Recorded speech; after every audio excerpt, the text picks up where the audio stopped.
Salut, j'espère que tu vas bien. Aujourd'hui, on va parler de Ghost in the Shell. Ghost in the Shell, c'est un film réalisé par Robert Sanders et le rôle principal est tenu par Scarlett Johansson, qui a joué dans Under the Skin, Lucy ou encore le Prestige. Ghost in the Shell, c'est l'histoire d'une personne à qui on a pris le cerveau et on l'a incorporé dans un corps robotique pour qu'elle combatte le crime et un criminel en particulier pour une entreprise. Pour parler du film, on va d'abord parler de son univers, puis les messages dans le film, le cas de Johnson, le film BS l'adaptation et mon avis personnel sur le film. Pour nous rentrer dans l'univers, le réalisateur a fait le parti pris de mettre du texte au début du film afin qu'on rentre dans le vif du sujet.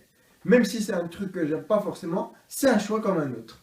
Quand tu arrives dans le film, tu as affaire à un univers futuriste où le transhumanisme est mis en avant. Les gens vont se changer un membre ou un organe comme si toi, tu allais au supermarché ou que tu allais te percer les oreilles. Puis après, tout ce qui englobe le décor, c'est un peu comme si c'était l'apogée du monde capitaliste dans lequel on vit. Par exemple, les grands bâtiments où tu vois des grands buildings comme l'Empire State Building aux États-Unis et les quartiers un peu plus défavorisés qui ressemblent un peu aux quartiers de nos jours, mais avec les traits grossis. Et qui montrent aussi la surpopulation qu'il y a de nos jours. Quand tu sais qu'au Japon, des fois, il y a des personnes qui meurent parce qu'elles se font écraser vu qu'ils sont tous entassés, c'est vrai que c'est un peu un problème. La deuxième chose que tu vas voir dans le film, quand tu arrives avec une vue aérienne ou que tu passes au-dessus de la ville, ça va être les hologrammes. Les hologrammes qui sont, on peut dire, qui montrent aussi un côté capitaliste parce que ça va être que des pubs soit sur la bière, soit sur la salle de sport. Et quand tu rentres un peu plus dans le fond de l'univers, tu vois que l'entreprise en question a plus de pouvoir qu'elle ne devrait avoir sur un État ou sur le territoire en lui-même. Donc ça montre un peu le côté où les sociétés ou les grandes sociétés contrôlent les États et peuvent leur mettre la pression. Petite parenthèse, c'est les voitures. Les voitures, c'est des voitures futuristes, mais futuristes style années 70-80. Ça va pas être des voitures volantes ou quoi, tu vas reconnaître le style de ces années-là, mais en version un peu plus... tu vois comment. En revenant sur le transhumanisme, dans le film, on peut changer des parties ou des membres particuliers, mais là, le personnage principal, il lui reste plus que le cerveau d'humain, et le reste, c'est plus que du robotique et du mécanique. Donc c'est un peu vers où l'humanité, dans ce film, veut arriver. Mais à partir de là, le problème, c'est que la question qui arrive souvent dans le film, c'est à partir de quand tu n'es plus humain et à partir de quand tu deviens un robot. Question récurrente dans ce genre de thème, mais sans pourtant trop parler du côté quand on va trop loin. Après, on pourrait penser ça de manière à quand tu deviens un robot, tu vas trop loin, mais ça n'a pas été présenté comme ça. On peut définir le film un peu par une recherche de l'identité, parce que le personnage principal est en crise identitaire et elle se recherche. Elle cherche à savoir sa mémoire qu'elle a pu et qui elle est vraiment. Et ça passe par la mémoire dans le film et il définit ce rôle de la mémoire pour l'humain. Après, le côté robotique dans le film, du sens où on peut dire que Scarlett Johansson joue bien son rôle, parce que tu vois que c'est un robot, etc., qu'elle n'est pas forcément humaine et que... bref, elle a un bon truc. Mais le truc intéressant, c'est que moi, quand on m'a dit ça, je pensais que par exemple, elle soulevait une voiture à main nue ou un bâtiment avec les deux bras et les balancer sur des gens.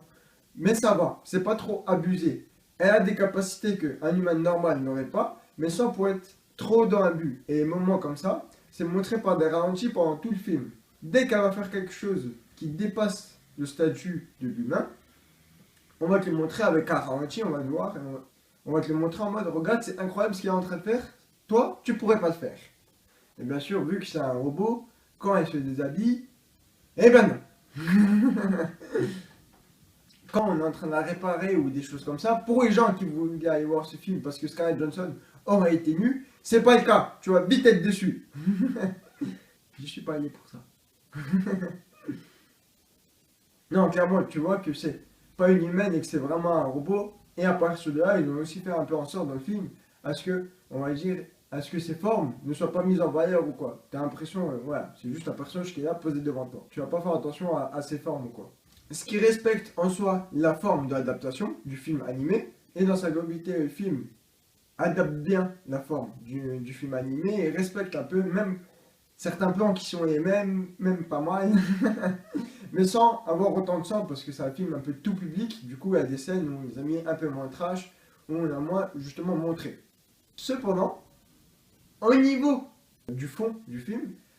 Quand tu regardes une première fois le film, tu dis que ça respecte le fond du film animé. Tu dis ça va, mais le petit problème, c'est que le film animé, lui, il creuse beaucoup plus les thématiques qu'il aborde, alors que le film, lui, il les survole.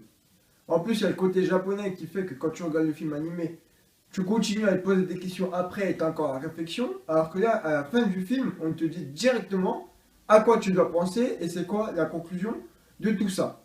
Ce qui est un peu dommage parce qu'on nous mâche un peu tout et du coup, il n'y a pas de après-film où là, tu vas continuer à réfléchir pendant des jours et des jours à ce que ça voulait dire. Après, personnellement, je m'attendais à un film d'action, alors que là, c'est pas du tout ce qu'on a eu. On a un film qui traite du sort d'un personnage avec des scènes d'action qui sont là pour que le spectateur reste réveillé et accroché au film. Alors que les campagnes marketing, la bande-annonce, etc., nous avaient vendu un film d'action. Du coup, je me suis, un peu ennuyé. Du début à la fin du film, j'attendais la fin du film. Sérieusement, je n'ai pas accroché un moment, mais je ne vais pas pour autant cracher dessus parce que je pense qu'il est bien. C'est un peu contradictoire, mais bon. Sur ce, abonne-toi pour rejoindre la famille. J'ai oublié de te dire, mets dans les commentaires le film que tu veux que j'aille voir ou je pourrais aller voir et qui est bien en ce moment.